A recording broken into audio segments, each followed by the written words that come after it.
Fala galera, essa é a primeira roda de conversa do PET ACUFO e hoje vamos falar sobre o tema O Povo Preto no Pós-Escravidão. Como convidada, trouxemos a professora doutora Ivete Batista, que é a doutora em História Social. Professora, a palavra é sua. No início das civilizações, a gente é assim mesmo, né? Então você disse, no dia 14, eu quero saber do dia 14. Então, Marcelo, no século XVI, que a gente tem que pensar um pouquinho, eu vou tentar não ir tão longe, mas para pensar nessa sociedade, vai ser importante a gente entender o seguinte: essa escravidão que vai ser abolida no dia 13, ela não é uma coisa tão homogênea assim, né? Então, durante todos esses séculos, né? Então, na verdade, do 16 até o 19, e esses escravizados africanos não chegam aqui logo no iniciozinho da colonização, né? Não chegam aqui em 34, quando começa o processo de colonização. Eles vão chegar um pouquinho mais à frente, eles 65, 70, né? 1565, 1570. Mas então, século XVI até o XIX, nesses 300 anos, essa escravidão ela teve formatos diferentes em diferentes regiões. Então, por que é importante a gente pensar isso? Porque nesse dia seguinte, esse dia seguinte não vai ser igual no Brasil inteiro, né? Esse dia seguinte vai ser diferente para as diferentes regiões. Então, a gente tem que lembrar que, por exemplo, o Nordeste foi uma região que recebeu um volume, né, de escravizados muito grande, porque é aquela primeira região de produção econômica com a cana-de-açúcar, né, isso aí vocês sabem. E a gente tem que lembrar o porquê, né, essas pessoas vão ser escravizadas e vão vir para cá. É só porque a produção necessitava de mão de obra? Não podia usar mão de obra indígena? Por que não podia usar mão de obra indígena? Ah, porque o indígena tinha alma. Desde quando o capitalismo, mesmo nesse período, né, nascente, né, ainda a acumulação primitiva de capital, desde quando ele se preocupou com a alma de alguém, gente? Ele nunca se preocupou com a alma de ninguém, não. Por que não podia ser o índio? Por que tinha que ser o escravo africano? Por quê? Bom, Pode eu acho que falar. seja mais, na época, seja mais barato você trazer um escravo africano do que manter um escravo indígena, porque o africano ele não conhecia as terras ao redor. E se por exemplo, você tem um escravo índio e um escravo africano, um vai saber se locomover pela mata, porque ele já é daqui, o outro não. E também eu acho que por causa, igual eu falei, do preço também, alguma coisa assim, não sei. Acho que sim. também tem a questão da Preço. logística que tem, cara, para trazer os africanos. Os índios já estavam aqui. E tem toda aquela logística, você transportar nos barcos, alguns morriam ali também no transporte, né? Acho que essa questão também, então, por quê, né? Então, Então, é um trabalhão. o que eu lembro Leva assim meses, o que eu né? lembro assim da escola mesmo é que tipo, a Portugal tem muitas colônias tinha, né, muitas colônias na África. Então era rentável para Portugal vender escravo para outra colônia, que era Brasil. Então é o que a professora falou, é o capitalismo, sempre é o dinheiro que move. Exatamente. Então a gente tem que lembrar o seguinte: lembra por que é colônia? Né? É colônia porque passa a ser administrada a partir do pacto colonial, né? E aí também é importante para a gente pensar o dia 14, porque 88 está muito perto de 89, né? Está muito perto da República, não é acaso isso. Mas então, éramos colônia porque tínhamos sido então invadidos, ocupados, né, por Portugal, e não éramos um reino porque estávamos submetidos ao pacto colonial. Uma das regras do pacto colonial é a colônia compra apenas da metrópole, é o exclusivo, né, que eles chamavam. A colônia compra apenas da metrópole e vende somente para a metrópole. Então, o que Portugal percebe aqui em relação ao Brasil? A gente sabe que essas grandes navegações estavam atrás das famosas especiarias, né? Mas eles não encontram isso aqui, nem especiarias, nem ouro, não encontram nenhuma dessas duas coisas. Mas eles têm uma grande ideia. A gente vai vai transformar essas terras em terras produtivas e as pessoas que forem administrar essas faixas de terra serão obrigadas a usarem um tipo de mão de obra que quem vende é Portugal. Então, na ocupação da terra, na cessão da terra, Portugal já está lucrando. Porque quando Brás Cubas, né, um donatário, recebe uma capitania hereditária, então ele vai dividir essa capitania para vários senhores de engenho, e o senhor de engenho, para estabelecer engenho, tem que comprar escravo africano de Portugal. Então, se a fazenda dele for incendiada, se der praga na cana, não importa, ele já deu lucro, porque ele já comprou um produto caríssimo. Não é barato não, João, é caríssimo, que é o escravo africano. É claro que com o tempo, né, então a gente vai pensar, puxa, mas e no caso da América Espanhola? A América Espanhola, por muito tempo, vai usar a mão de obra do escravo indígena, né? Então vai usar depois a mão de obra do escravizado africano. Num outro momento, quando você já tiver outros traficantes aí no meio, holandeses, franceses, aí esse preço muda um pouco. Mas enquanto os portugueses têm esse exclusivo do tráfico, é aqui, né, é nordeste do Brasil que vai usar essa mão de obra. Então, enquanto existir, né, essa lucratividade, esse comércio vai existir. Então, por exemplo, Nordeste, grande população de escravizados africanos vão vir para cá trabalhar. Sudeste, né? Então, São Paulo, Rio de Janeiro, Minas Gerais, no século XVI não vem escravizado africano para o Sudeste, porque o Sudeste era uma região pobre, né? Planalto Paulista era uma região muito pobre, sertões, né? Aqui de Minas Gerais, né? Uma região deserta. Quem vem para cá? São as bandeiras, né? Entradas e bandeiras, para apresar índio. E para que apresar índio? Porque quem não pode pagar por um escravizado africano e precisa de mão de obra, vai precisar de um produto pirata, né? Um produto que é ilegal, que é o escravo indígena, que é complicado. Além de ser ilegal, tem os problemas que o João falou mesmo, né? Esse indígena está em casa, então ele foge, ele conhece o terreno melhor que o invasor, ele faz esquemas, né, de invasão das fazendas, queima das pessoas, né, transforma o bispo Sardinha em churrasco. Então, de fato, escravizar o indígena tinha seus problemas, mas o problema legal em escravizar o indígena é porque não é interessante para a metrópole, porque é muito barato e ela não ganha nada, né? Metrópole não ganha nada. Então, por que definir que o indígena tem alma e o negro não tem alma? Na verdade, é só um argumento, assim, né?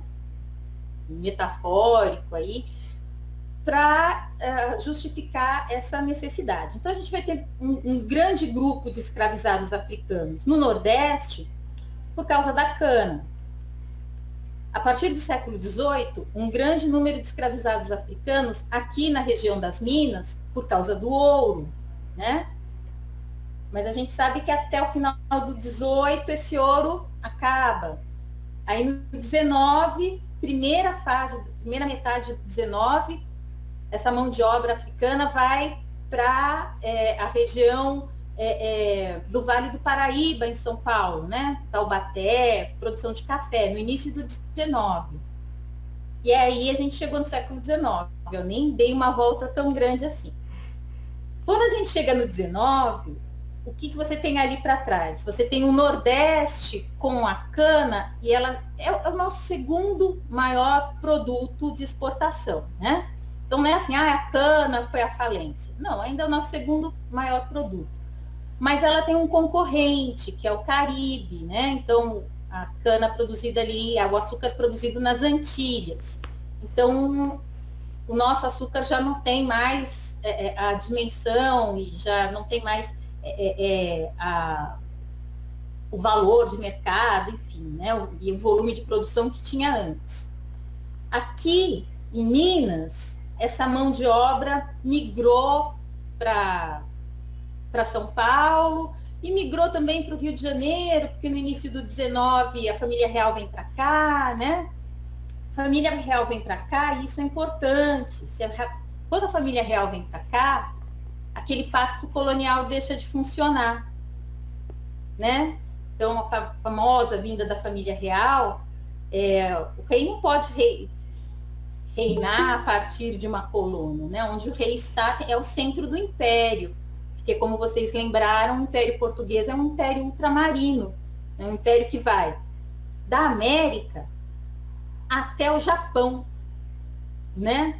Então, é Brasil, Portugal, as colônias na costa atlântica da África, né? Ali Cabo Verde, as colônias na costa oriental da África, né? Moçambique, Goa na Índia, aí depois Macau na China, no Sudeste Asiático, né? Ali que hoje é o Timor, depois Macau na China e Nagasaki, né? O porto de Nagasaki, que também foi feitoria portuguesa. Então, é um império transatlântico que toma o planeta, né? E esse grande império, onde está o rei, é o centro do império. Quando ele vem para cá, aqui se torna um reino. No momento que se torna um reino unido, aquelas regras do pacto colonial, elas se rompem, né? E esse é o pontapé inicial para as questões ligadas à independência. Então, quando a gente chega ali em 1821, os portugueses querem a recolonização do Brasil, ou seja, querem impor novamente o pacto colonial, isso já não é mais possível, independência, né? Então, o 19 começa com essa questão. Mas a gente já tem aí um Brasil no qual as duas regiões, Nordeste e Minas, que tinha uma grande população de escravos africanos, são áreas onde a produção agrícola, a produção de extrativismo já caiu bastante. Então, você tem uma população ociosa ali, né? Começa a existir, então, um mercado interno, né? um tráfico interno. Então, existe, ao invés de trazer apenas, né, escravizados da África para cá, começa a existir esse comércio interno, então, né, de mão de obra do Nordeste, principalmente para essa região do Vale do Paraíba, em São Paulo. E existe aquela questão que vocês sabem também, né, a partir do início do 19, a Inglaterra começa a incentivar a abolição da escravidão. E tem a ver também com a questão da Revolução Industrial, né? Então, a gente tem um cenário... Oi, fala, Marcelo. Bom, deixa eu falar deixa eu perguntar uma curiosidade. Pois não. Essa vinda de Dom João para cá, né, para o Brasil, né? Bom, isso aí daria para a gente com certeza ficar aqui 4 horas, mas foi um fato fundamental, né, para tudo que aconteceu depois, inclusive de curioso que eu vivo procurando aí como hobby um pouco de história. A figura de Dom Pedro I, ele é meio que... como que eu vou explicar? De forma geral, na cultura geral, só lembra que ele era mulherengo, mas ele é uma figura histórica bem interessante, porque ele se une a essas ideias, né, da Inglaterra, da monarquia constitucionalista, né? Isso aí tem fundamental mudança, né, no cenário do Brasil. E depois ele ainda deixa um filho aqui. Vai restituir a coroa da filha lá em Portugal. Temos a história dele é muito legal. Uma rainha brasileira em Portugal, né? A Maria, né? Dona Maria, exato. Mas deixa eu matar uma curiosidade. Pois não. Não estou defendendo aqui a monarquia, estou contextualizando para a época, né? Torna ali uma monarquia constitucionalista. A Inglaterra tem essa pressão aí, né, dessa questão abolicionista. não sei se você sabe disso, mas dizem que Dom Pedro, com Dom Pedro I, ele já começa claro que bem vagarosamente, né, naquele ritmo lento, até porque é constitucionalista, né, que deve ter Senado e Câmara lá, enfim, não é um poder absolutista. Mas dizem que Dom Pedro, ele já no reinado dele, ele dá a liberdade aos escravos que era de propriedade particular dele. Eu não sei se é verdade, mas é o que dizem, né? Que ele já começa a flertar, né, com essa mudança de comportamento aí no Brasil. Claro que não os escravos da coroa, porque daí é do Estado, mas os escravos particulares que eu acho que eles tinham, dizem, ouvi falar nesses canais aí, dizem que ele já dá a alforria, não sei como que é que chamavam na época. Será que isso é verdade? Alforria, isso mesmo. Mas vai tendo uma certa mudança com essa nova monarquia, né? Vai. Porque a gente já está num cenário no 19 em que essa questão da abolição começa a bater a porta, né, dos estados e dos reinos que ainda mantinham a escravidão como um estatuto social. Então, a gente falou aí da Inglaterra, a Revolução Industrial, a questão da produção começa a implicar também, né, no surgimento de uma população cada vez mais urbana. Então, depois eu vou indicar para vocês um autor que é da época, né, ele está escrevendo ali na época, que é o Joaquim Nabuco, é um abolicionista, e ele tem uma visão muito bacana sobre o que está acontecendo ali diante dele. E ele fala, a abolição é inevitável, vai acontecer mesmo, porque já estamos caminhando para isso. Então, é isso que eu quero que vocês percebam. Então, ó, Nordeste, Minas, essa mão de obra já não se necessita de toda essa mão de obra. Aí, essa mão de obra começa a vir para o café em São Paulo. Só que também começa a existir o estímulo, né, para a vinda de imigrantes. Então, mesmo essa mão de obra ali no café, essa mão de obra negra, escravizada, também já começa a não ser tão necessária, né? Já existem outros que podem, que deseja-se, né, que ocupem esses lugares. E por quê? Não só por conta da Revolução Industrial, não só por conta de novas ideias, né, de produção, mas também por novas ideias sobre desenvolvimento e sobre civilização. Então, o 19 também traz as ideias que a gente chama de darwinismo social, né, que são as ideias do Spencer, que é aquela ideia de que se entre as espécies existe uma evolução, então entre as sociedades também deve existir. E se existe uma evolução entre as sociedades europeias representam o ápice da civilização e provavelmente as sociedades tribais representam, assim, o mais selvagem que há em relação à civilização. Essa ideia do evolucionismo aplicada às sociedades, ela é muito poderosa no século XIX. Na verdade, ela ainda é poderosa, né? Eu acho que se a gente parar algumas pessoas ali na rua e perguntar, escuta, você acha que os europeus são mais evoluídos que nós? A gente vai encontrar pessoas que vão dizer sim, né? Então, é uma ideia muito poderosa. E no 19, era uma ideia que era entendida como científica. E essas ideias, então, de que o europeu é mais evoluído, o indígena e o africano menos evoluídos, essas ideias vão estimular projetos e programas para atrair imigrantes para o Brasil. Imigrantes italianos, imigrantes espanhóis, portugueses, e eles vão vir para o Brasil no 19. Então, nós temos uma série de condições que vão começar a impulsionar a abolição. Então, essa situação da cana, que tem uma queda na produção, essa situação do esgotamento do ouro em Minas, essa situação do incentivo à imigração, né, principalmente para a área do café. Então, existem uma série de condições que começam a impulsionar as ideias abolicionistas, não tanto por uma questão humanitária, mas por uma questão de contexto mesmo. E a gente tem que pensar que, no caso, o nosso centro-oeste era uma região de produção para subsistência, né? Não era uma produção para exportação.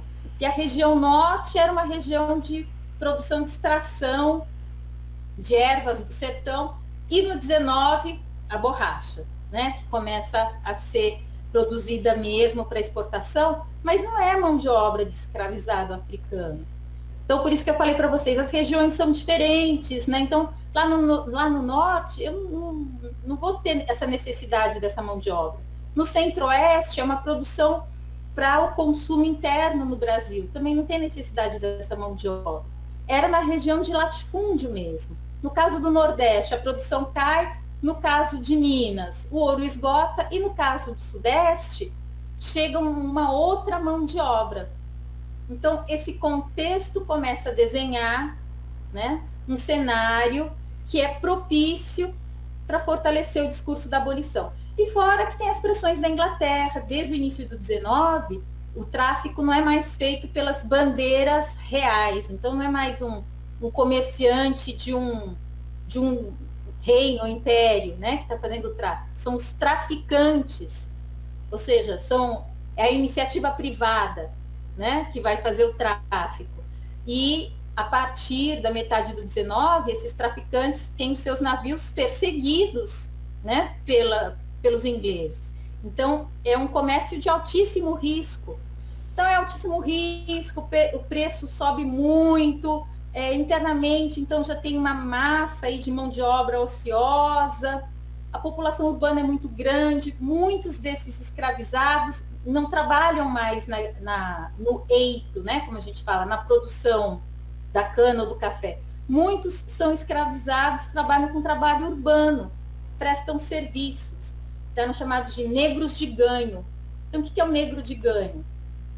Você não tem necessidade de colocar esse escravizado para trabalhar na agricultura, então ele vai para a cidade, ele vai vender, se é uma mulher, ela vai cozinhar e vender doce, fruta, os homens vão trabalhar como engraxates, como marceneiros, enfim, vão prestar serviço.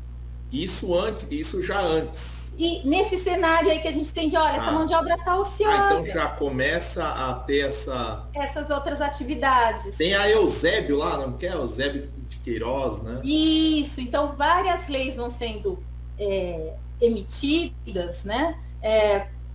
Para iniciar esse caminho mesmo da abolição. Então, a lei do ventre livre, né, de 71, que é a mais significativa, e até o Joaquim Nabuco fala assim, nasceu livre, mas vai viver aonde? Vai viver com os pais, né, com a mãe, na fazenda do Senhor. O Senhor vai alimentar de graça? Não vai, né? Então ele vira uma espécie de servo, ele nasce livre, mas ele não tem como se sustentar. E aí o Joaquim Nabuco diz, olha, a abolição vai acontecer. Ele está escrevendo em 76, né? Ele fala, a abolição vai acontecer. Mas é uma pena que ela vá acontecer desse jeito. É uma pena que ela vá acontecer porque nós estamos num contexto onde essa mão de obra está se tornando ociosa. É uma pena que ela vá acontecer, e ele fala isso em 76, 1876. É uma pena que ela vá acontecer sem um projeto de inserir essas pessoas na sociedade.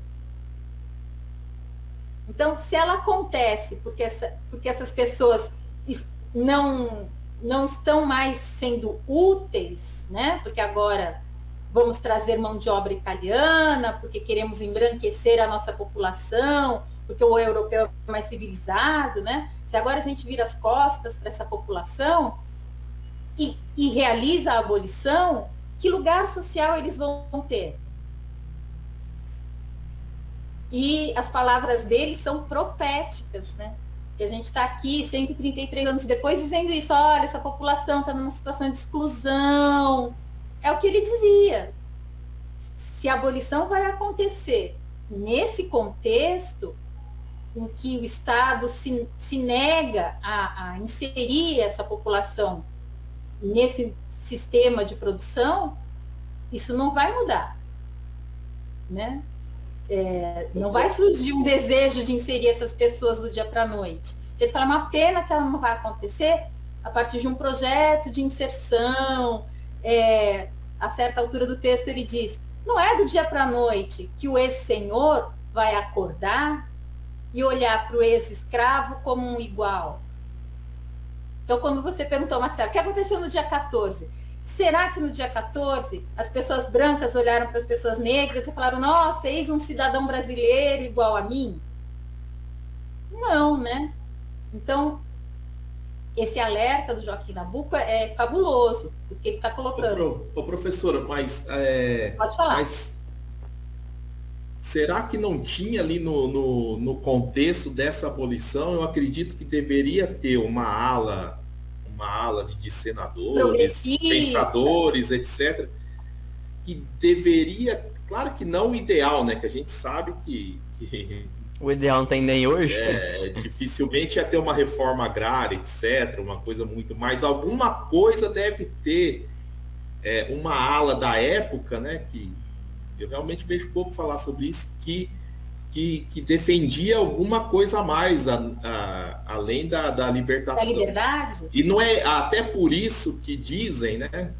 Que eu escuto assim também como leigo, que dizem que na verdade essa associação aí custou a coroa, né, de Dom Pedro II, né? Daí vem a República, uma parte vem de alguns cafeicultores, pressão desses barões do café meio indignado, né, com essas movimentações aí eu não sei como que, mas tem alguma a República com a abolição da escravatura tem uma relação, né? Então, na verdade, a relação é que muitos desses abolicionistas, eles entendiam já que a monarquia também era um peso desnecessário, né? A gente tem que lembrar que aqui da América, à medida que tanto na América do Norte quanto na América Latina os estados vão se tornando independentes, todos se tornam repúblicas. Quando a gente chega no final do 19, só o Brasil aqui é uma monarquia. E aí, como você falou, né, Marcelo, discutir essa questão da independência da outra conversa. Porque a Casa de Bragança, eles são, sim, políticos fantásticos, né?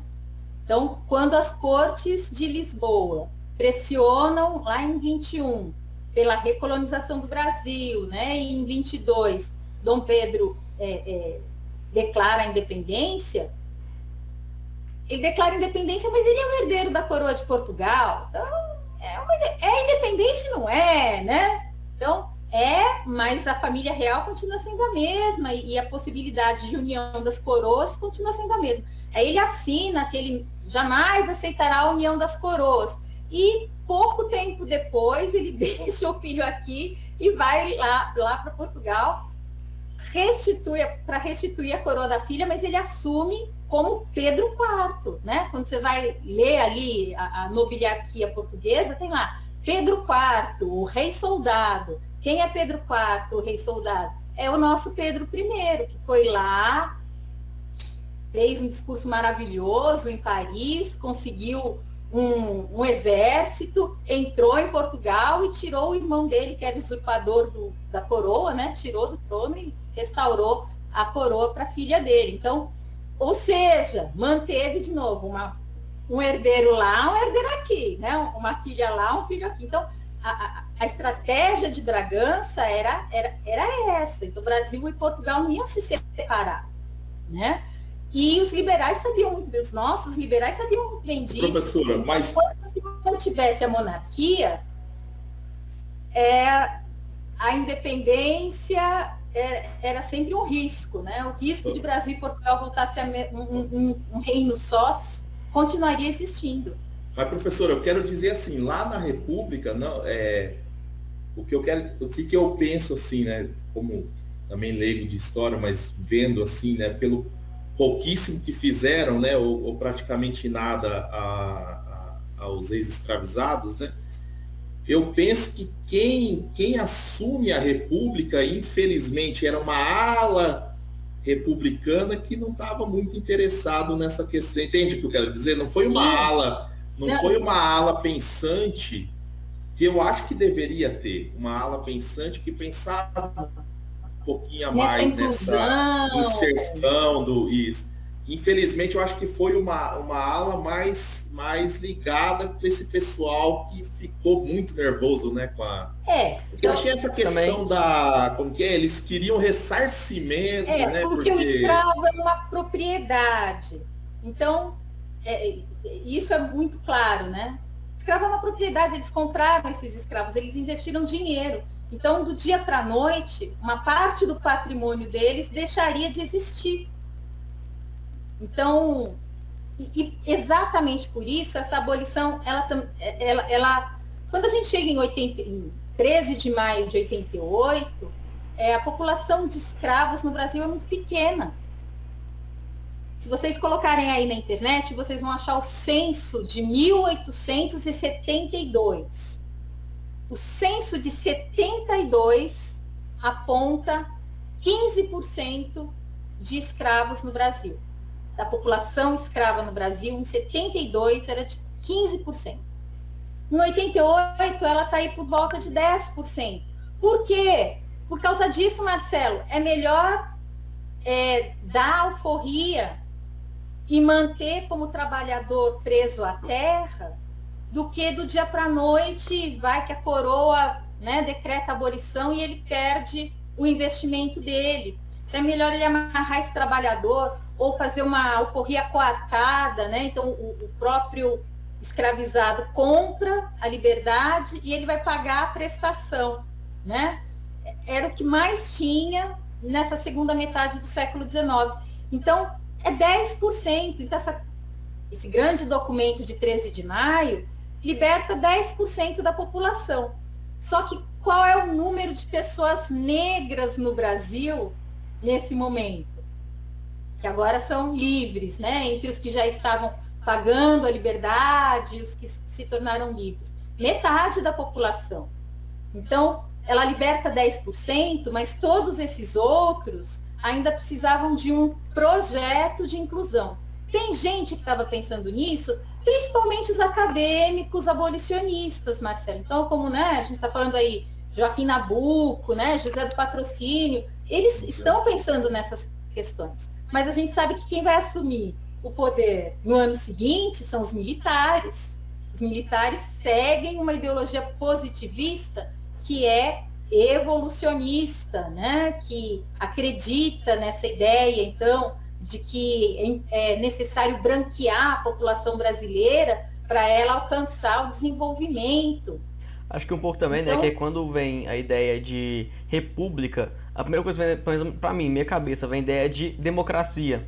E democracia é um governo para o povo, um governo para todos. Só que como que a senhora falou, quem instaura a república aqui são os militares, então eles estão nem aí pro povão. Não sei se vocês vão lembrar do tempo de escola, né? Que eles diziam assim, nessa república, que é chamada República da Espada. Então, acho que assim, já é autoexplicativo, né? E eles diziam que a questão popular é uma questão da espada, né? Então, como é que você trata o povo? Na espada. E aí os movimentos populares do final do 19, início do 20, foram todos tratados com muita violência, como Canudos, né?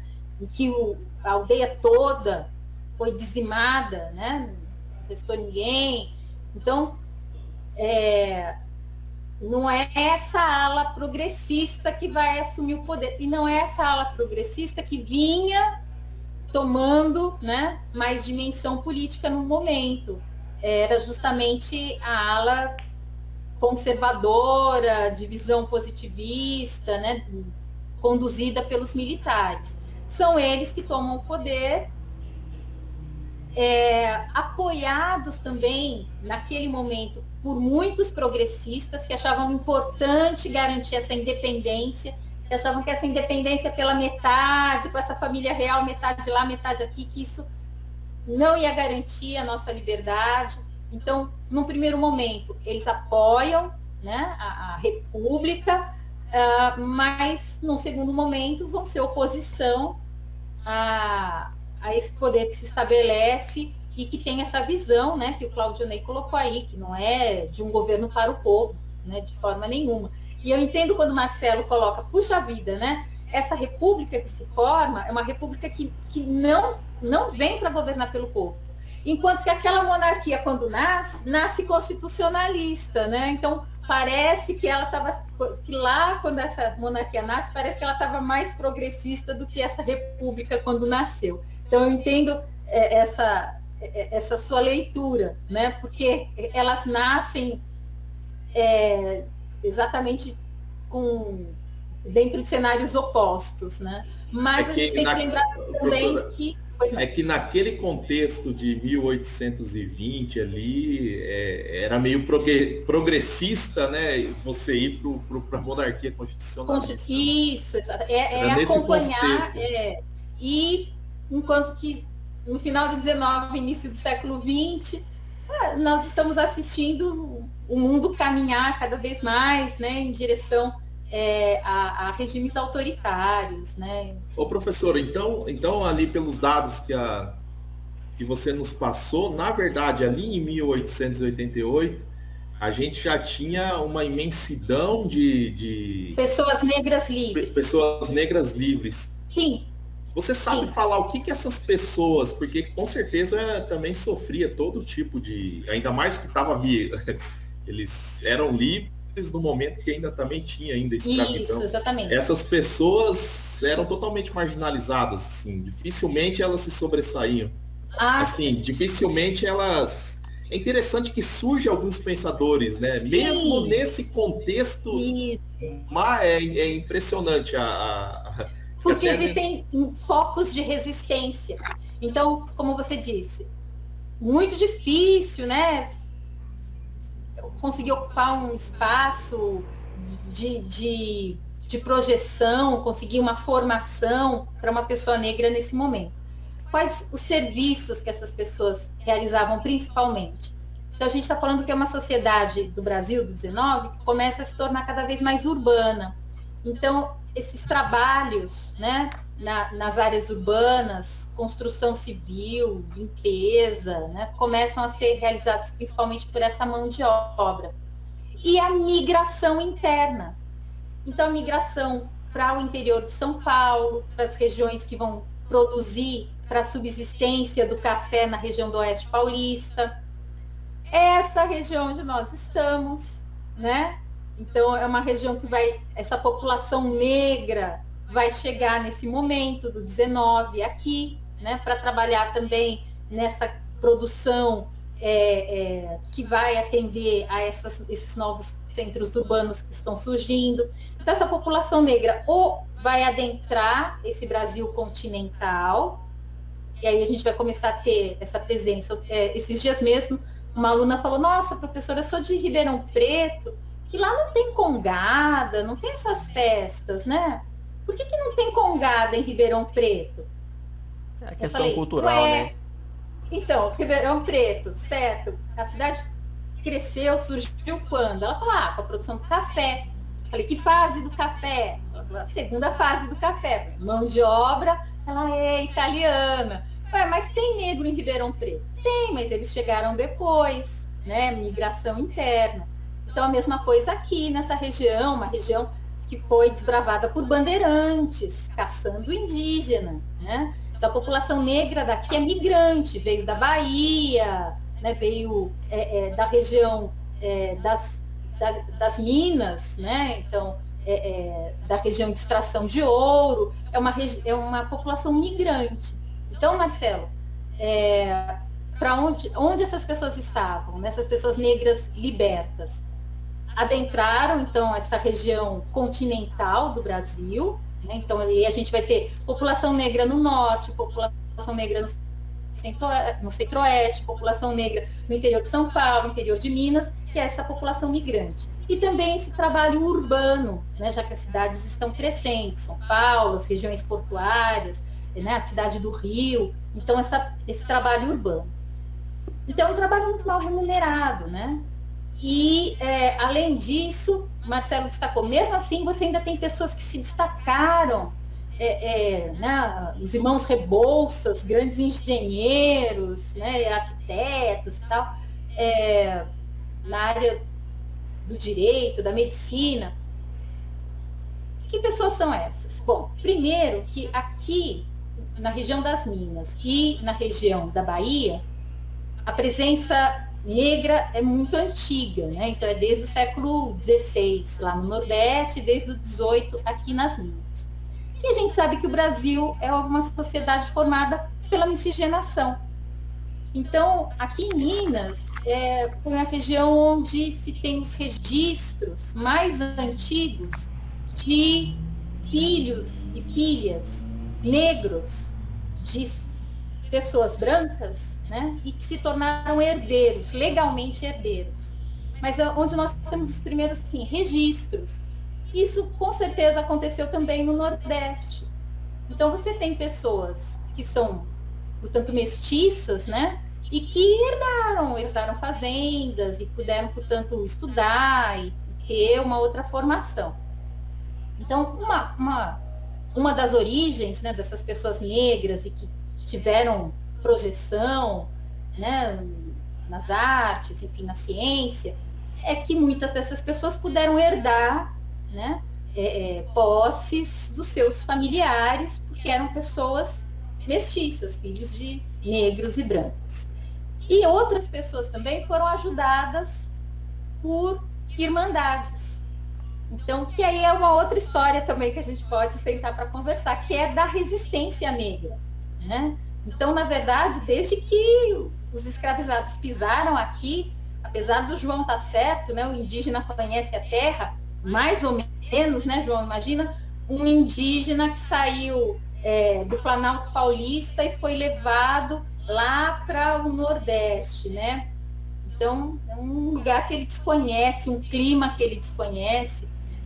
E no caso do escravizado africano também, né? Um lugar que ele desconhece. Mas quando ele pisou aqui, ele começou a fugir. Então, existe registro de quilombos desde o século XVI. Escravizados chegando aqui no 16, você tem registro de quilombo desde o século XVI. Então, os quilombos foram focos de resistência, né? Porque formam pequenas aldeias, né, de fugitivos com uma economia própria.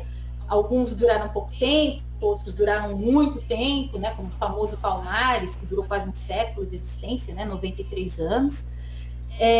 E além dos quilombos, né, você tem também as irmandades. As irmandades foram muito importantes, as irmandades religiosas, porque elas eram instituições que tinham a permissão de negociar com a sociedade branca de igual. Então, se vocês colocarem aí irmandades religiosas do período colonial, vocês vão ver todos os autores destacam exatamente isso. O interessante da irmandade é que a irmandade fala pelo escravizado, então a expressão era irmandades religiosas de homens pretos, né? Então, a irmandade de homens pretos, ela fala com a sociedade branca, com a sociedade livre, de igual. Então, assim, a irmandade deseja construir a sua igreja aqui, né? Ela senta na mesa e vai discutir com as outras irmandades, com os outros representantes, né? O poder público da cidade, como ela vai construir, onde ela vai construir. Se alguém quer aquele terreno dela, ela vai negociar, vai fazer o preço que ela quiser, ela tem esse direito, né? A irmandade atua principalmente, não só para organizar a vida religiosa dos escravizados, mas para garantir alguma dignidade. Então, garantir algum tipo de formação. Então, aí, Marcelo, como é que essas pessoas conseguiam estudar? Como é que conseguiam se destacar? Muitas vezes a irmandade pagava isso. A irmandade tinha a função, por exemplo, de reunir as famílias. Então, um escravo de uma fazenda e a escrava de outra fazenda tiveram um filho. A irmandade tem o direito de intervir e fazer um preço por um ou por outro para juntar essa família. Então, a irmandade foi um instrumento de ação social muito importante. E hoje a gente pode ver aqui no caso de Uberlândia, a gente tem a Irmandade Nossa Senhora do Rosário, que era uma das... Você vai ter Nossa Senhora do Rosário em várias regiões aqui do Brasil, é uma das irmandades de homens pretos mais tradicional. A gente vê que é uma instituição muito importante nessa história da resistência, da organização social. Então, por exemplo, escravo ficava velho, o que o senhor fazia? Alforriava. Está livre, né? Vai viver do quê? Vai trabalhar onde? Vai morar onde? Muitas vezes ele continuava ali no terreno da fazenda e muitas vezes não. A Irmandade socorria.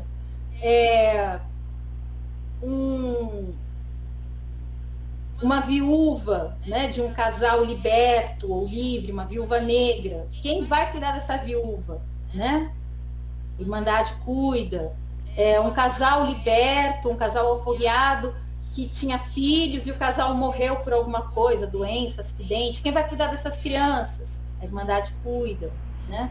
Então as Irmandades Negras foram instituições importantíssimas nessa história dessa sociedade, né, e da organização dessa pessoa. Interessante que essa Irmandade, eu acho que não só eu, mas acho que todos aqui nunca tinham ouvido falar nessas histórias, não eram contadas, né?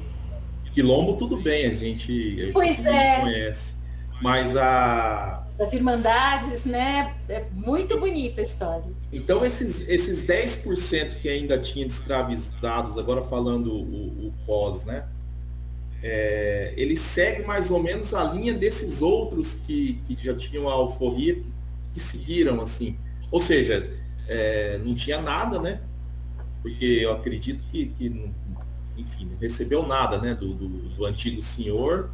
Muitos devem ter ficado na fazenda, será? Exatamente. Exatamente por ser um número... Agora falando desse pequeno, pós aí, como então, exatamente por ser um número relativamente pequeno, a gente tem que imaginar que além desses 10%, tem ali uma margem também daqueles que ainda estavam pagando a sua liberdade. Lembra que eu falei da quarta ação? Aqueles que faziam, né, a prestação? Então, esses aí ainda estavam pagando a liberdade, mas agora eram livres. Esses estavam mais soltos na vida, né? Esses ficavam mais... agora eles são pessoas livres, eles podem ir para onde eles quiserem. Os que estavam nas fazendas e que não tinham para onde ir, muitos continuavam, né? E continuaram. Os que estavam na cidade também, e eram negros de ganho, então só tinham que entregar para o senhor o dinheiro do serviço que prestaram na cidade, do que venderam, né? Enfim, do que trabalharam, esses também estavam mais soltos, né? Podiam se aventurar. Mas os que estavam dentro das fazendas, muitos não tinham opção, permaneciam, exatamente como no caso do ventre livre, né? Em que a criança nasceu livre, mas vai ter que ser alimentada pelo Senhor. Né? Esses que continuavam, né? Não sei se a professora tem algum esses relatos, mas esses que continuavam ali ali com o seu antigo, digamos assim, senhor, né? Aí vira o patrão, né? Não sei se muda muito essa figura, mas continua morando naquele local. Como que é essa questão de pagamento? Tem alguma informação sobre isso? Tem. E essas curiosidades bobas, assim, porque o que acaba virando, né? O cara não tem nada, né? Continua ali, sei lá. Aí a relação mudou, como que era? Então, quando você estuda sobre a primeira leva de italianos que vem para cá, você vê nos relatos que até mesmo esses primeiros imigrantes eram tratados exatamente como os escravos. Então, estou tentando lembrar aqui o primeiro nome do autor, só lembro o sobrenome dele, que é Seni, mas eu vou lembrar aqui. Que ele é desse período, né, e ele descreve os relatos dos imigrantes italianos nas fazendas de São Paulo, em que eles falavam, nós chegamos aqui e o lugar que nos deram para nos alojar eram as senzalas. Então, até mesmo o trabalhador branco, quando chega aqui no 19, é tratado como escravo. Dessa forma, da mesma maneira, esses escravizados, quando são libertos, né, quando a abolição da escravidão e se tornam pessoas livres, por muito tempo vão ser tratados da mesma maneira. Pagamento, mesmo esses imigrantes, qual é o pagamento? Bom, eles têm um pagamento, é definido no contrato um valor X. Todavia, a moradia, a alimentação, o transporte, a vinda dele, né, de navio, tudo isso ele deve ao patrão. Então são anos trabalhando sem ver um centavo, porque ele deve, né?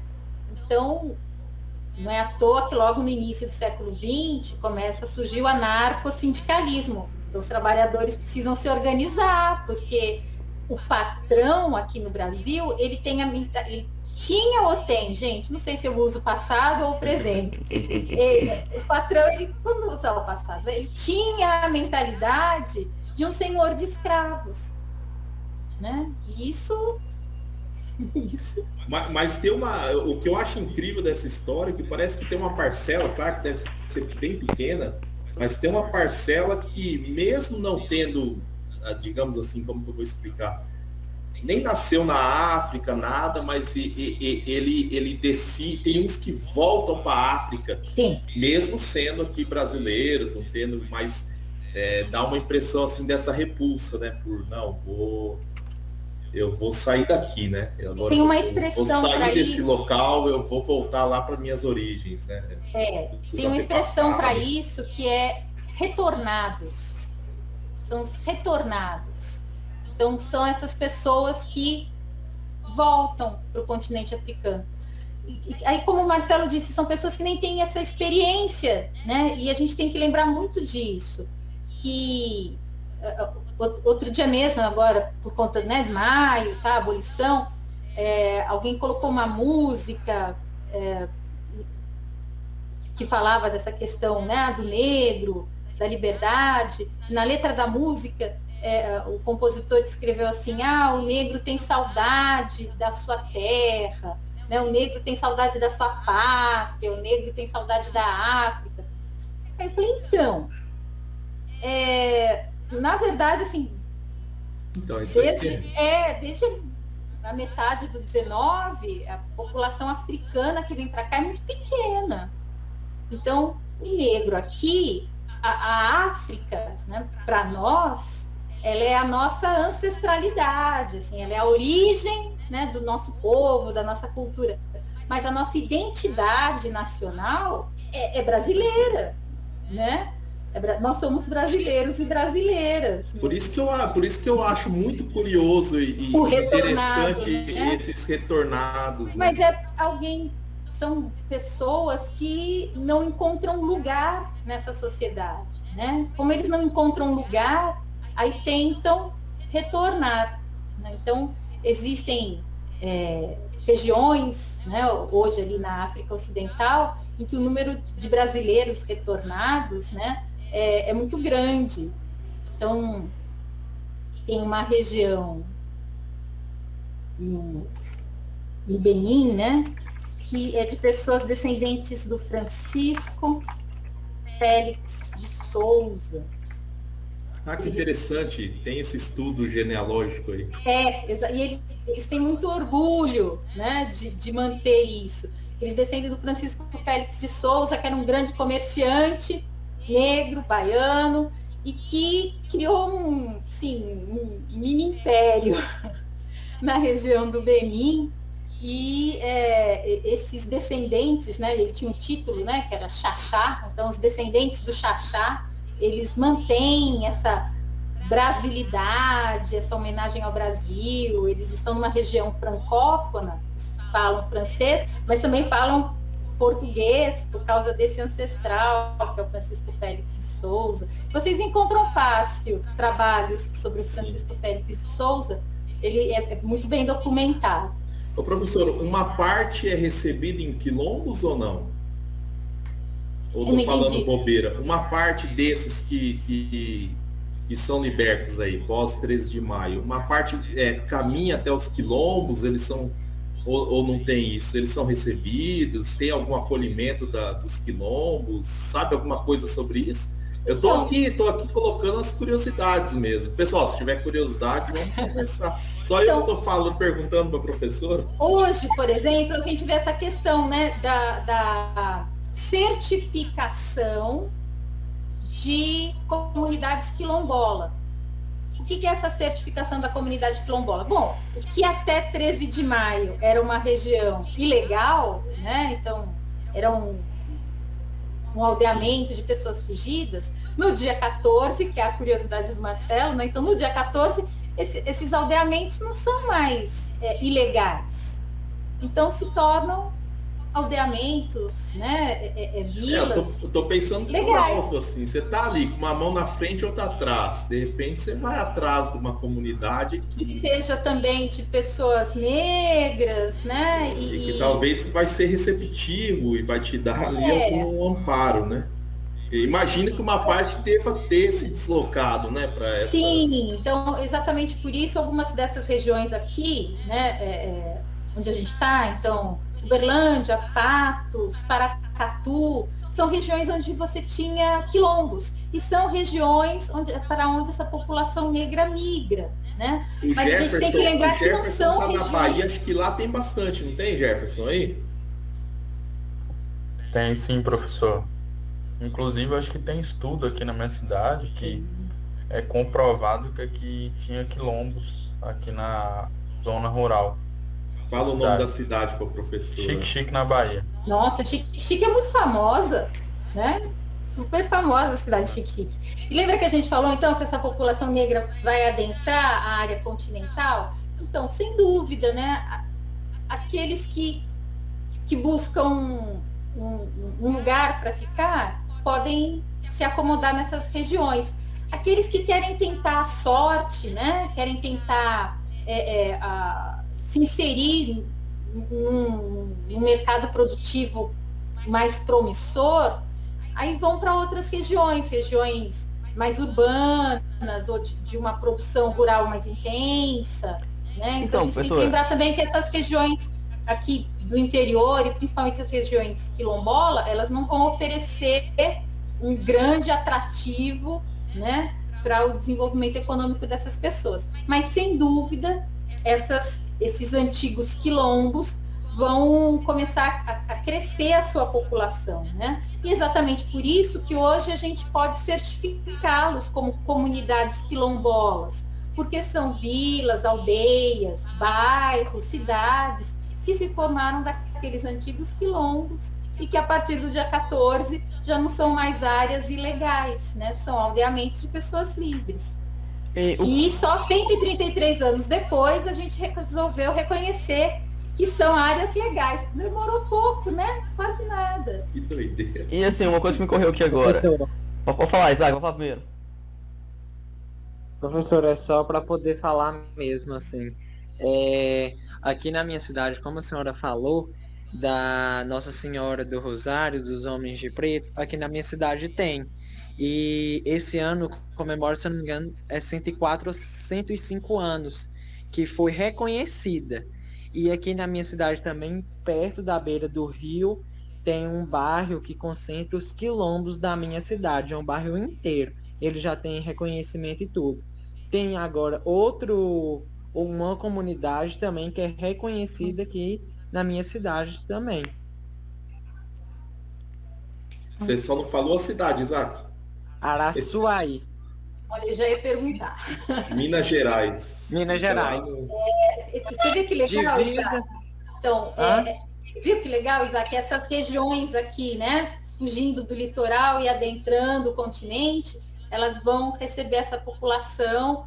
Eram regiões, se vocês pegarem os mapas para observarem assim, onde tinha quilombo no Brasil, é muito interessante. Porque onde tinha quilombo no Brasil? No Brasil inteiro. Mas aqui também, professor... Ou seja, sempre teve resistência. Sempre teve resistência. Tem no Brasil inteiro. Então, região norte, que tinha pouquíssima mão de obra, né, de escravizado africano, tem quilombo. Pode falar, Isaac. Aqui na minha cidade tem, assim... Tem ainda, um bairro é muito grande, muito extenso, muitas pessoas são reconhecidas e tudo. E tem muito pelo fato que tinha também, na época, interligava muito o rio Araçuaí junto com Jequitinhonha, que deságua no Porto Seguro. E ainda é um monte. E aí o pessoal subia, os escravos e tudo, subia para a cidade de Diamantina e tudo mais. Que eram cidades maiores, né? Aqui. Que ofereciam, então, mais possibilidades. Então a gente tem que entender que nesse momento essas pessoas também vão tentar ir para onde há trabalho, né? Ô, professora, e até os anos 30, o Sudeste vai receber muito essa mão de obra. Na parte urbana, não tem aquela história, principalmente ali, não sei se tem a ver ali com ex-escravos, mas com certeza tem também. Não tem ali aquela história no Rio de Janeiro, dos cortiços, que daí tem aquela ideia de deixar bonito o centro do Rio. Isso aí também tem a ver, né, com possivelmente ali os ex-escravos e também os seus descendentes. Eles deviam ocupar ali o centro do Rio. Não tem uma história assim, que daí que eles começam a migrar, desocupam eles ali do centro do Rio de Janeiro. Não tem uma história assim? Tem uma história assim. Então, esse momento aí do 19, né, o Brasil, na verdade, desde Pedro II, o Brasil inicia esse projeto assim, de querer se tornar uma nação de ponta. O projeto do Pedro II, ele realiza até muito bem, né? Na verdade, em termos assim, de administração pública, de investimento para a construção de uma imagem, né, de nação, é Pedro II, né? E aí o Marcelo gosta de ler história, leia As Barbas do Imperador, que conta essa história dele, de como ele queria construir uma imagem de nação, porque o Brasil, até então, era parte da história de Portugal, né? Então, por exemplo, história do Brasil. O que se ensina em história do Brasil? Então, ele cria um concurso público para os historiadores apresentarem projetos de como é que a gente conta a história do Brasil, né? Então, que assuntos, quais são os heróis? Inclusive, professor, né? Uma curiosidade que eu quase caí para trás quando eu descobri faz pouco tempo. Até essa questão do famoso quem descobriu o Brasil, Pedro Álvares Cabral, parece que isso é investigado, se eu não me engano, no século XIX, com essa tentativa de entender isso. Ninguém nem sabia quem que foi. Aí que acho que a professora sabe disso, né? Interessante, né? As pessoas acham que desde 1500 todo mundo já sabia que era Pedro Álvares Cabral. Mas essa história, por incrível que pareça, eu fiquei chocado. Isso aí surge, esse resgate histórico, e a figura do Pedro Álvares Cabral, ele é resgatado no século XIX ou no XVIII, mas é bem depois. Então, interessante, né? É interessante a gente pensar que a história é uma construção. Então, aconteceram uma série de coisas. O que a gente escolhe para contar? E como escolhemos contar? Né? Então, o Pedro II faz isso. O que a gente vai contar? Como vamos contar? Então, por exemplo, né, Marcelo? Se você pensar que o Tratado de Tordesilhas, aquele que divide o que vai ficar com Portugal, o que vai ficar com a Espanha, é de 1494, como é que você vai dividir uma coisa que você não sabe que existe? Pois é, né? Doideira. Então, assim, ok, já sabia, né? Então não tem nem que discutir. Como é que vai fazer um tratado em 94 e descobrir em 1500, 6 anos depois? Não é, né? É uma escolha. Contar dessa forma é uma escolha. Então, mas eu atrapalhei a professora ali que estava falando do Rio de Janeiro, dessa modernidade. A modernidade chega no Rio de Janeiro. E o Rio de Janeiro é essa capital, né? É a capital imperial. Então, desde Pedro II, o Rio de Janeiro já vem com esse desejo, né, de se tornar uma capital moderna, civilizada. E no 19, Paris passa por uma grande reforma urbana que tem esse objetivo de transformar o centro numa área de admiração, para ser deslumbrante, né? Então, a reforma que se faz no centro de Paris é para construir uma narrativa visual mesmo, né? Da exuberância daquela civilização, e então aquilo que não faz parte do que é considerado exuberante, lindo e civilizado é retirado do centro da cidade. E o Rio também passa, né, mais à frente, então bem depois da reforma de Paris, mas o Rio também vai passar por uma reforma semelhante, então já no início do século XX, e com esse mesmo objetivo, né, de mostrar a pujança, a riqueza, né, a habilidade dos nossos arquitetos. E essa população urbana, lembra que eu falei? Então, quem realiza serviço urbano, enquanto ainda tem escravidão, é o negro de ganho. Aí ele volta lá na casa do senhor e entrega o dinheiro. A partir do dia 14, ele não precisa mais voltar lá e entregar o dinheiro. Então, ele fica morando onde? No centro da cidade, nos casarões abandonados, né? Então, essas pessoas que prestavam serviços, das lavadeiras, cozinheiras, essas pessoas todas viviam nas áreas mais degradadas do centro da cidade. Mas com esse objetivo de transformar as capitais em área, né, de visibilidade, né, da nossa civilização, então essa população urbana pobre, ela é expulsa mesmo, né? Não é afastada, é expulsa. Os casarões são demolidos e as pessoas ficam na rua para que essa reforma urbana possa acontecer, para que os bulevares possam ser construídos. Essas pessoas são despejadas. Para onde elas vão? Para as áreas de várzea ou de morro, né? Que eram as áreas que não eram ocupadas por esse mercado imobiliário. Então, no caso do Rio de Janeiro, principalmente as áreas de morro. No caso de São Paulo, né, que também passa por essa mesma reforma, né?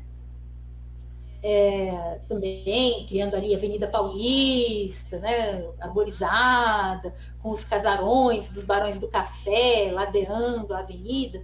Então, para onde vai essa população no caso de São Paulo? Para as áreas de várzea, as áreas que inundam, né? Vocês entendem isso melhor que eu. Então, vão para as áreas de várzea e lá no Rio de Janeiro para as áreas de morro, Bahia também, né? Mesma Professora, coisa, e esses casarões onde esses negros viviam antes do Bota Abaixo, que casarões eram esses, quem construíram e quem abandonou também? E por que abandonou? Porque, assim, na minha cabeça não faz sentido você construir um casarão e abandonar, principalmente no centro da cidade. Por que o café deixou de ser produzido no Vale do Paraíba e começou a ser produzido do outro lado, no Oeste Paulista? Clima, eu acho, não sei. O solo, né? Que ficou pobre.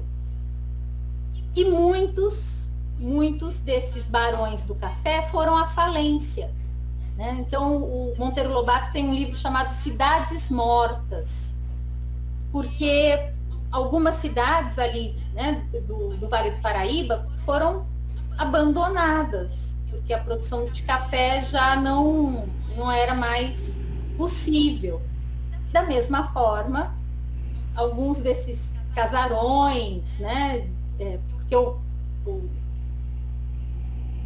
café chegava até ali, né? Então, a região do Vale do Paraíba paulista e aí Vale do Paraíba carioca, né? Sim. Era essa primeira fase do café. Então, muitos desses barões tinham seus casarões no Rio de Janeiro. Quando o café vem para o oeste, né, Campinas e nessa direção para cá, muitos, então, alguns vão à falência e outros compram terras no Oeste Paulista e mudam-se para São Paulo. Sim, entendi. Ô, professora, bom, a gente já está ocupando bastante tempo aí, o seu tempo, muita curiosidade, mas vamos falar mais um pouquinho, que eu tenho curiosidade nessa questão também da identidade. Porque eu comentei, né, que eu até de 2018 para cá eu adquiri um hobby, né, embora eu estou bastante parado, já faz. Fiquei 1 ano e meio nesse hobby, depois eu meio que parei, mas eu gosto. eu participo de alguns grupos assim no Facebook, etc., de genealogia, né? E tem essa falta de muitas pessoas não ligam muito, mas eu gosto de saber a nossa história, né? Principalmente acho que quem é historiador igual a professora, tem essa falta, e eu converso com os amigos negros, eu até comentei já no PET, quando a gente estava comentando de abordar esse tema aqui com a professora, tudo. Acho que eu até perguntei para o Jefferson alguma coisa assim. Para o Jefferson, já perguntei para o meu professor de inglês também, lá da minha cidade, de onde eu cresci. E ele fala justamente isso, não consegue ter a história, né? Chega ali nos avós mais ou menos e a história se perde, não tem a trajetória. Porque eu tentei entender, como a professora ia vir, tentei entender de algumas pessoas que eu conheço, a trajetória desses antepassados, entende? Então, deixa eu te falar uma coisa. Vocês assistiram aquele filme da Marvel, Pantera Negra? Assistiram? Sim. Então, vocês lembram do discurso final do vilão, do Killmonger? Ele fala assim, me jogue, né, jogue o meu corpo no oceano, porque é onde estão os meus ancestrais. Não me enterra aqui em Wakanda, não, porque nós que viemos para cá na diáspora, a gente só consegue recuperar a nossa genealogia até o navio negreiro. De lá, não tem como saber de onde nós viemos. Então, os navios, eles partiam de diferentes portos, mas as pessoas que estavam apresadas dentro desses navios vinham de diferentes lugares. Não tem como saber. Então, no máximo, a gente consegue chegar até qual navio veio o meu ancestral. Ok, veio do navio que saiu do porto de São Jorge da Mina. Mas os teus ancestrais vieram de São Jorge da Mina? Não dá para saber. Professor, mas só disso aí eu tô surpreso. Tem gente que consegue chegar até nesse ponto. Mesmo assim é bem difícil, né? Porque eu imagino assim, pensa assim, o pessoal, né? Depende de onde, Marcelo. Por exemplo, os estadunidenses têm bancos de dados monstruosos sobre o slave trade, né? Então, assim, todo esse processo de tráfico, e aí quais foram as pessoas trazidas, quem comprou, para onde foi, eles têm documentação de tudo, né? Aqui já nem tanto, né? Aqui já é mais difícil. É que eu acho interessante. Consegue. É que eu acho interessante, até para entender a história, né, do porquê chegamos até aqui, né? Uhum. E já que a gente está falando, eu poderia falar de mim, mas o tema central hoje aqui é a comunidade negra, mas a pessoa entender qual que foi a trajetória dos seus antepassados até ele chegar ali na situação que ele está naquele momento, né? As histórias dos pais, dos avós, dos bisavós, né? E essa história é bastante, eu reparei que é perdida, as pessoas não sabem muito. Por isso Chega que a gente até insiste avós, muito, insistimos muito nessa questão dessa identidade diaspórica. Então, assim, qual é a marca da nossa identidade, né? Nós, pessoas negras aqui no continente americano, fomos trazidos para cá à força. Né? A nossa história começa assim. A sua história não começa lá na África. Lá na África eu não tenho exatamente como saber de onde eu vim. O que eu sei é o que esses ancestrais trouxeram, mantiveram vivo aqui e disseram que era importante para eles. Então, a religiosidade que eles disseram que era importante para eles, a dança, a luta, a música. Mas, assim, eu não tenho como dizer que a cultura do Benin é a minha cultura. Eu não sei. Né? Não tem como saber. Deixa eu tentar explicar melhor. O que eu digo assim, essa parte até bom, se uma pessoa consegue chegar até o navio as origens. O que eu fico assim triste é a história mesmo dentro do Brasil. Entende o que eu quero dizer? Sim. De entender a história dos seus bisavós, como que foi, dos seus trisavós. Porque na minha cabeça eu imagino assim, você imagina, era uma situação muito difícil, marginalizados. Você não tem, com certeza, essa comunidade teria muito pouco registro fotográfico, eram pessoas que eram marginalizados de estudo, não tinha acesso a nada. A história fica difícil de passar para frente, entende o que eu quero dizer? Migram, isso. Então, mesmo aqui dentro do Brasil... Então, temos pouco registro, e até porque, Marcelo, existe uma questão que é a de que a história, a ciência histórica, muito recentemente, é que ela começou a aceitar outros materiais como fonte. Então, isso é da década de 70, do século 20, 1970. Então, só a partir de 1970 é que a historiografia começa a aceitar outras fontes, que não só a fonte documental, escrita, oficial, como fonte de pesquisa. Então, a gente diz assim, que a história oficial é a história do vencedor, né? Então, quem é que tem registro de nascimento, de batismo, de casamento, é o vencedor, né? Então, o vencido, ele não tem esses registros. E é uma população, a população pobre brasileira, e aí não só a população negra, mas também a população pobre, a população dos trabalhadores do campo, é uma população muito migrante. Quem está aqui em Uberlândia sabe disso, né? A coisa mais difícil em Uberlândia é você achar um uberlandense. Né? Você acha que paulistano, goiano, baiano, mas você não acha um uberlandense. Isso é muito comum. E São Paulo é a mesma coisa, né? Eu sou da capital de São Paulo e lá também as pessoas vêm de todos os lugares. A população pobre brasileira, ela é muito migrante. E isso faz com que a nossa história também seja diluída. Então, de novo, eu te digo, nos Estados Unidos é diferente. Se você colocar ferrótipos eu vou procurar. Isso, que são fotografias. Então, por exemplo, quando a fotografia surge, né, o daguerreótipo, que é no vidro, a imagem fica registrada num vidro. E existe uma outra técnica que é o ferrótipo. Ela fica registrada numa placa de ferro, né? Então, as fotos, por exemplo, da Guerra de Secessão, da Guerra do Paraguai, elas são registradas em ferrótipos. E você tem muitos ferrótipos estadunidenses de pessoas negras.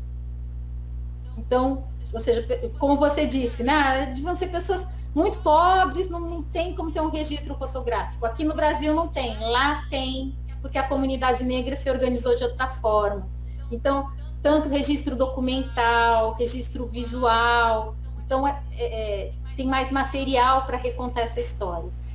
Lá é uma população que migrou muito do sul para a região norte, mas que não circulou tanto assim, né, dentro do país quanto a nossa população pobre.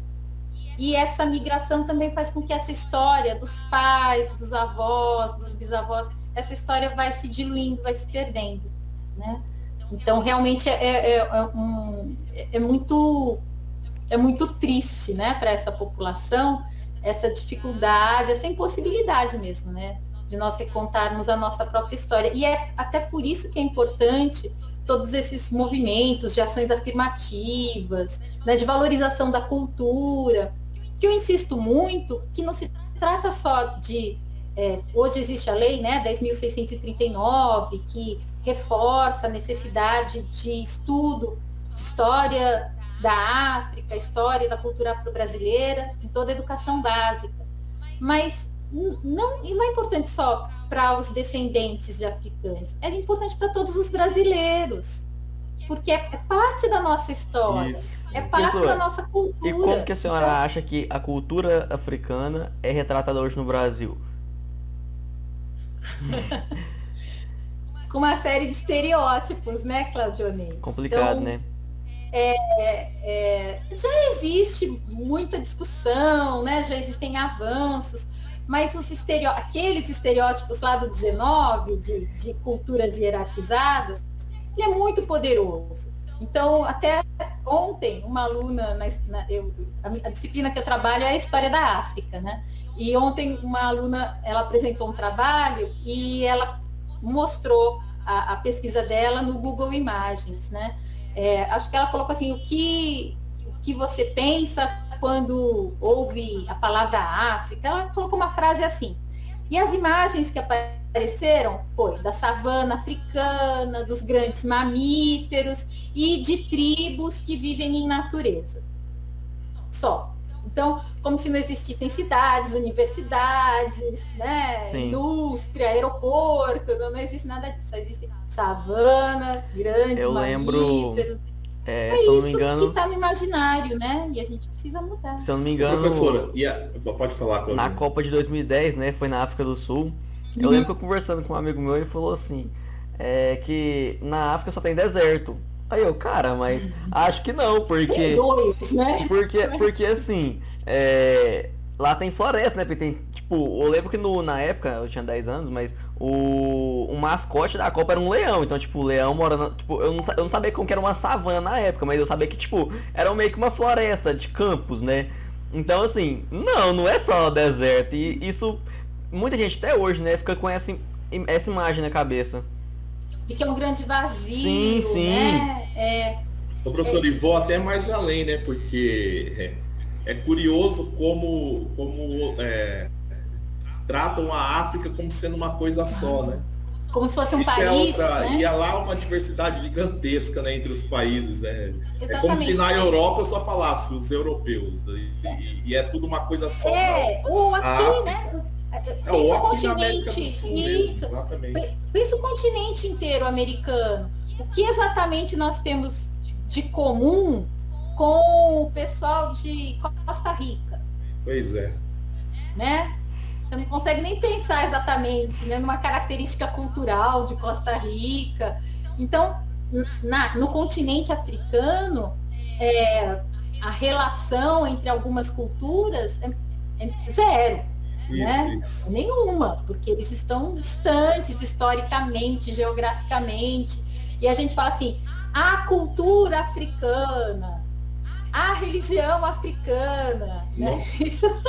São 54 países, Tá juntando mais de 1000 línguas, né? E a gente fala, a cultura, são muitas, né? São muitas.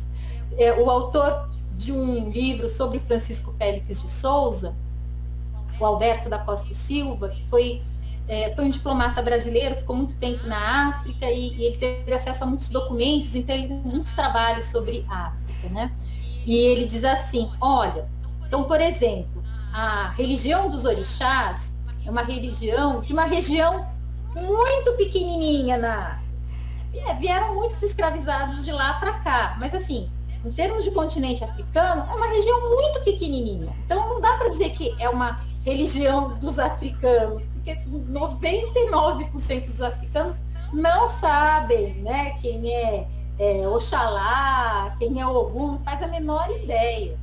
Então, é um continente que, assim, ele tem simplesmente todos os climas, né? Então, tem neve, tem floresta equatorial, tem savana, tem deserto, tem tudo ali, né? É um continente gigantesco, com vários países, cada país com várias línguas, né? Então, são muitas culturas. Então, a gente tem que desconstruir muita coisa, né? Sobre essa abolição, sobre quem eram essas pessoas que vieram para cá, né? Como é que foi essa construção dessa cultura afro-brasileira, que também não é um processo simples, né? É um processo também de muita soma, muita inclusão. Então, imaginem que são pessoas que vêm de lugares muito diferentes e que, quando estão aqui juntas, elas falam línguas diferentes, né? Não tem a língua africana, né? Como eu disse, são mais de 1000 línguas. Então, essas pessoas falam línguas diferentes. Então, elas vão ter que criar pontos comuns de contato, de valores culturais. Muitas pessoas que vêm para cá já vinham cristianizadas, né? Então, é uma história também muito longa, né? E muito rica.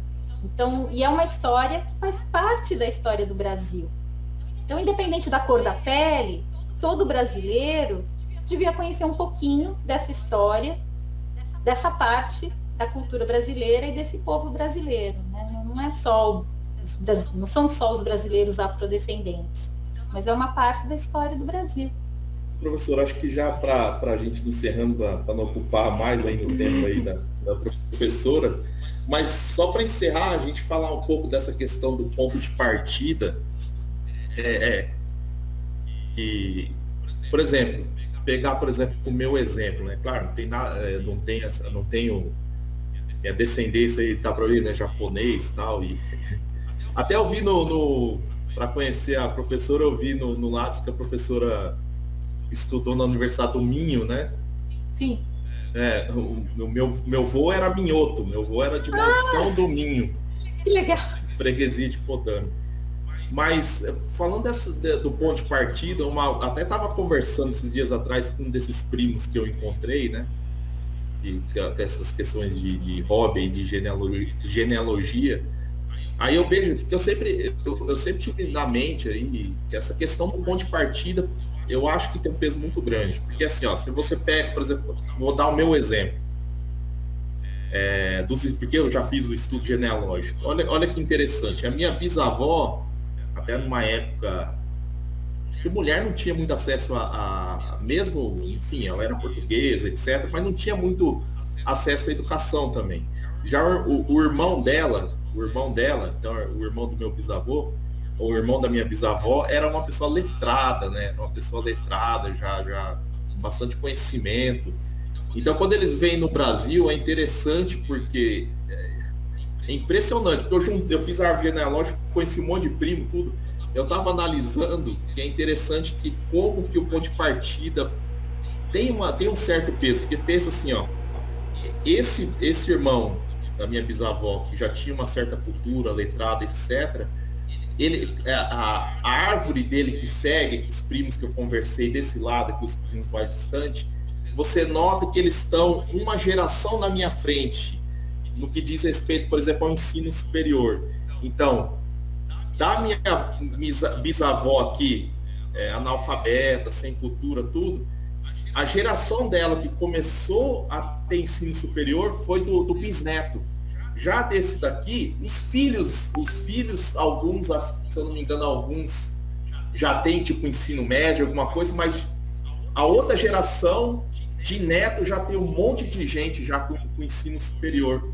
Aí eu fiquei até pensando, essa noção de ponto de partida, claro que eu estou falando só de um exemplo, mas o ponto de partida eu acho que tem um peso porque o pessoal que é contra as ações afirmativas, eles gostam muito de pegar algumas exceções. Isso. Que vira a regra, mas não sei quem, né? Não sei quem conseguiu, isso. Então qualquer um pode conseguir. Mas né? O ponto de partida é impressionante. O Pelé conseguia jogar daquele jeito, mas assim, eu acho que não é qualquer um que conseguiria, né? Então... Não, só para deixar claro que isso aqui vai ficar no YouTube, eu não estou querendo dizer que a coitada da minha bisavó, eu quis mostrar como que a família tem essa relação de ir passando tem uma influência grande. E justamente não só de dinheiro, que eu quero dizer, mas a questão também de foco nas coisas. Não sei se a professora está entendendo o que eu quero dizer. E aí, Marcelo, quando você pensa nessas famílias que estão sempre migrando e, portanto, sempre se desfazendo, né? É como se elas começassem sempre do zero, né? Sempre do zero. Tem um geógrafo, o Milton Santos, né, esse é difícil de entender, é complexo. Eu já vi uns vídeos dele, nossa senhora. Então, e foi um grande geógrafo, né, brasileiro, enfim, reconhecido no mundo todo. E ele dizia o seguinte, que um dos principais traumas da humanidade, um dos principais traumas para um ser humano, é a migração. Porque se você retira as raízes de uma planta, ela dificilmente, né, vai sobreviver. Então, para sobreviver, o migrante tem que se transplantar. Ele leva consigo as raízes dele, então elementos culturais, valores, mas ele vai ter que se fixar numa outra terra. Então, talvez essa terra seja ácida demais ou árida demais. Então, a migração, ela é um processo muito agressivo para a construção da identidade, para a própria sobrevivência, né, do ser humano. E aí, Marcelo, eu proponho, então, que quando você pense nessas populações, a população rural nordestina, que teve que migrar em massa para o Sudeste, a população negra no pós-abolição, que é a expressão que a gente usa para esse período que você tem tanta curiosidade, né, que é o pós-abolição. Então, essa população negra do pós-abolição são populações que tiveram que migrar frequentemente, ainda estão tendo que migrar constantemente. E isso faz com que essas famílias comecem sempre do zero, né? E isso que você observou muito bem, né? Hoje a gente consegue observar isso. Então, muitas dessas famílias com ascendência negra e que já estão mais fixadas, já começam a registrar isso que você está dizendo. Os avós não tiveram estudo, os pais conseguiram fazer a educação básica e agora já tem uma geração que entrou pelas ações afirmativas na universidade. Então, essa possibilidade, né, de comprar casa, arrumar trabalho, fixar, o Milton Santos falando, tem que fixar as raízes para poder crescer, né? Se essas raízes não se desenvolvem, essa planta não vai sobreviver, não. Então, quanto mais essa população é expulsa, né, tanto a população de migrantes nordestinos ou migrantes da população negra, quanto mais são expulsas, então, no início do século XX, expulsa da área central, depois expulsa do mercado de trabalho, porque tem um trabalhador imigrante. À medida que essa população é frequentemente expulsa de onde ela está, é muito difícil que essas raízes se formem, né? E que aí a próxima geração encontre, né, esse terreno mais sólido, essa condição mais propícia para se desenvolver. E aí a gente tem que pensar que não é a cor da pele que vai definir se uma sociedade vai ser mais ou menos civilizada, mais ou menos desenvolvida, mas tem uma coisa que garante isso: educação, né? Então a gente sabe muito bem que a coisa mais preciosa aí no mercado é conhecimento, né? Desenvolvimento de tecnologia, desenvolvimento de conhecimento. Então, a única forma realmente, né, da gente transformar o Brasil numa sociedade desenvolvida, de ponta, é com a educação. E tem que educar todo mundo, né? Não dá para educar uma parte, tem que educar todo mundo, né? Todos temos que ser profissionais de qualidade. Eu acho tão triste isso, porque muita gente que é contra as ações afirmativas, que é contra as cotas, a mesma pessoa vai para outro país e fala assim: nossa, que maravilha, na Coreia até a professora do jardim de infância é doutora. É o que a gente está tentando fazer aqui, né? Com todo mundo na universidade, aí até a professora do jardim de infância vai ser doutora. Mas aí quando a gente tem que fazer isso aqui, tá ajudando, não, é assistencialismo. Então, profissional de qualidade, né? A gente só consegue isso com educação. Então, investindo, né? Reparando esse problema que o Joaquim Nabuco percebeu lá em 1876 que ia acontecer. Então, reparando isso agora. Eu entendo que reparação histórica seja isso, né? Seja a gente resolver as mazelas que se originaram lá no dia 14, né? A gente ter coragem de resolver isso hoje, né? que tem que resolver. Acho que essa é a melhor forma de reparação histórica. E como sociedade, a gente ter coragem de reconhecer, olha, a gente tem um exército de pessoas que estão excluídas. E para que realmente a gente possa ter um país desenvolvido, um país com capacidade, né, de produzir, de resolver seus problemas, a gente tem que educar essas pessoas, a gente tem que inserir essas pessoas no mercado formal, né, produtivo, um país gigante, então é plenamente possível isso. E aí sim a gente consegue superar essas mazelas aí do dia 14. Né? Professora, eu falei que já estava encerrando, mas só um comentário. Não, é que tem uma coisa que me entristece bastante, acho que também entristece a professora, mas a gente que está aqui, eu estou num campus aqui pequeno, fora de sede, que eu acho que foi um projeto sensacional, essa questão da interiorização, né, do ensino superior federal, né? Eu lembro que quando eu fui fazer vestibular, não tinha, lá em 1995, não tinha muita universidade, assim, era tudo muito distante, né? Para quem morava no interior era bastante complicado. Aí vem esse projeto aí da ampliação da rede federal, né? Mas ela tem que ser... E essa interiorização, ela atende muito essa população pobre, essa população negra, né? Essa população mais, digamos assim... que veio para cá, para o interior, Isso. né? Para o continente. Então, por exemplo, aqui em Monte Carmelo, acho que até os estudantes aqui acho que devem saber, eu já tive um projeto, porque eu via, por exemplo, que sobrava às vezes vaga aqui nos cursos de Monte Carmelo, e aí tem essa questão essa questão que mais me preocupa no Brasil, que é esse foco na educação, né, dentro das famílias, ter esse foco. É difícil mudar a cultura, né, de um país, tem que ter um projeto mesmo de Estado, né, para mudar. Você diz assim que as famílias não dão devido valor. Mas, entendeu? Uhum. Essa é uma realidade, né? Não tem essa cultura do estudo. Isso aí que eu acho que é o mais difícil da transformação, que daí que eu acho que é um projeto não de governo, um projeto de Estado, isso aí. E aí eu fico indignado de estar sobrando vaga, porque assim, aí sobra vaga no vestibular. Eu comecei nos colégios públicos. E lá falar pro camarada, olha,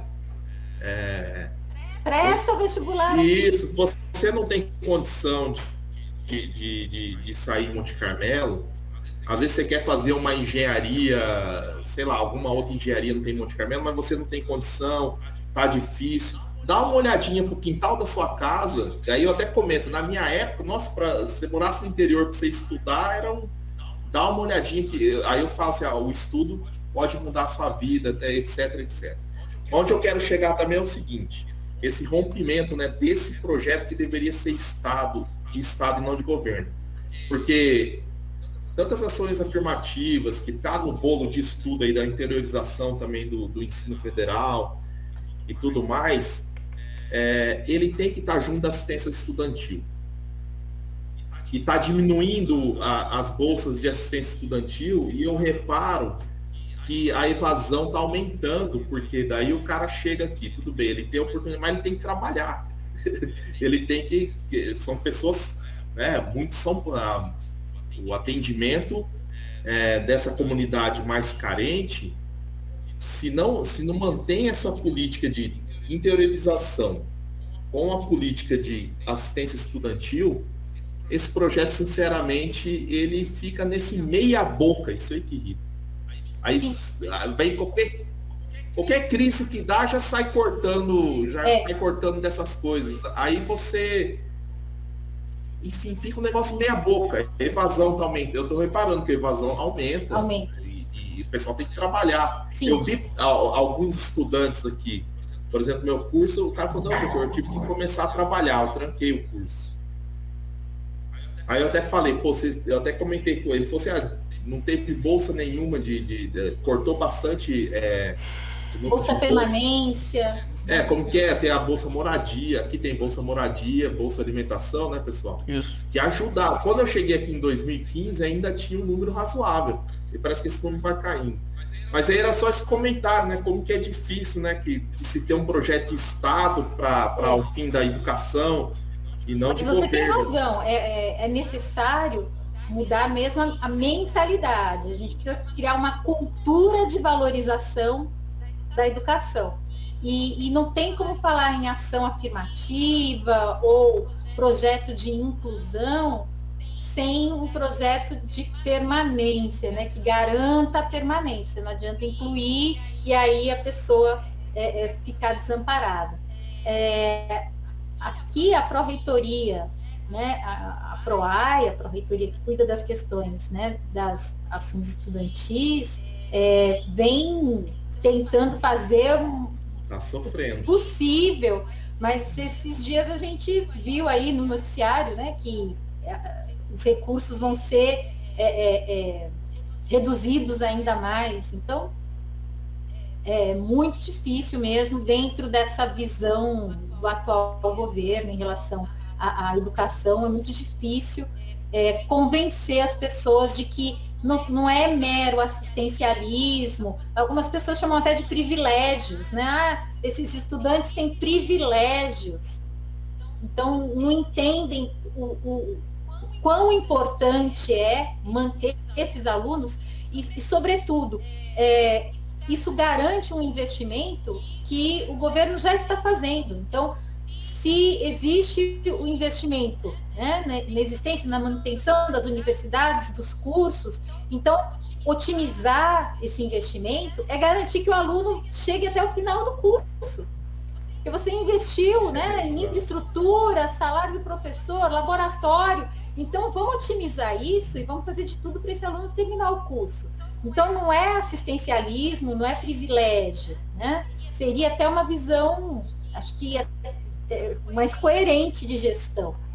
Mas a gente precisa mudar a mentalidade, né? É isso que falta no Brasil, né, professora? Esse projeto de Estado, né? Quando se cria essa ampliação da rede federal, Isso. As ações afirmativas, Isso. assistência estudantil, tinha que ser uma coisa fechada. Eu falo, pessoal, isso aqui é um projeto para 50 anos. Isso, então eu acho legal quando você fala um projeto de Estado, porque é isso, né? Ou seja, entre um governo sai outro, se é um projeto de Estado, o governo muda, o projeto fica, né?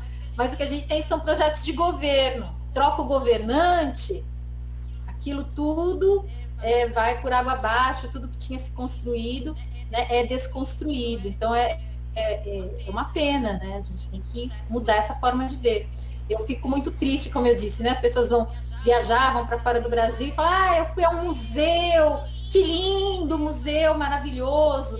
E aqui, quando a gente fala em investir em cultura, né, investir em pesquisa, é jogar dinheiro fora, acadêmico é preguiçoso, não trabalha. Então, é um contrassenso, né? É um contrassenso, não faz sentido. A gente tem que amadurecer essa visão e mudar essa situação, né? Meio desanimado, professora, mas não pode desanimar, né? Não pode desanimar. Vou continuar, quando acabar a pandemia, eu vou continuar indo nos colégios públicos aqui. Isso, e exato. tentar incentivar a galera aí. Exatamente. É o que a gente tem que fazer mesmo. Porque esse desestímulo não é casual também, né? Então, a educação sofre muitos ataques. Isso também é um projeto. Então, as pessoas que acreditam que nós não somos importantes, elas não estão paradas, né? Elas também estão dizendo o que elas pensam e estão agindo. Então, é importante nós trabalharmos pela educação e pela informação, pela ciência, né? A gente está vendo a ciência tão atacada ultimamente. Então, a gente precisa trabalhar por esses princípios que nós acreditamos. Tem que ter um projeto de Estado para melhorar aí o pessoal que foi marginalizado lá no ponto de partida, né? O recado é esse, né? Exatamente. Com desigualdade não tem democracia, gente. Não dá para falar, né? Sociedade democrática e extremamente desigual. Então, para a gente falar em democracia, tem que ter igualdade mesmo. tem igualdade no papel, alguns falam isso, né? A abolição nos transformou a todos em iguais, né? Somos cidadãos de forma igual. Mas não é assim na prática. Então, nós temos que ter maturidade como sociedade para reconhecermos. Não é assim na prática. Então, vamos mudar isso, construir uma sociedade realmente, né, igualitária, com pessoas aptas, né, para o trabalho, para a produção científica. E aí sim, isso aqui vai, né? O gigante acorda, o gigante adormecido em berço esplêndido, está mais do que na hora dele acordar. Tem gente cantando canção de ninar para ele não acordar, mas está na hora de acordar. É isso aí. Bom, da minha parte, Claudinei, eu falei demais aqui, fiquei perguntando. Agradeço, viu, professor, aí pelo não, então, tempo dado a gente aí. Da minha parte, eu agradeço, Claudionei. Muito obrigado. A gente falou até demais, né? Mas, assim, com certeza foi... É o que o Tom falou, professor. Agradecer a senhora mesmo por disponibilizar, estar aqui com a gente. Foi de grande valia para todo mundo. Clareou muitas ideias, pelo menos para mim, eu posso falar assim, sem dúvida. Era um espaço vago que tinha e clareou bastante. A gente estava precisando, foi muito bom. Tanto foi bom que a gente rolou desse tanto, né? Não esperava ser desse tanto. E, de verdade, agradecer a senhora por disponibilizar, estar aqui com a gente. Quem sabe mais na frente a gente, uma outra, para dar prossequência, né, no assunto e falar um pouquinho mais. Com certeza.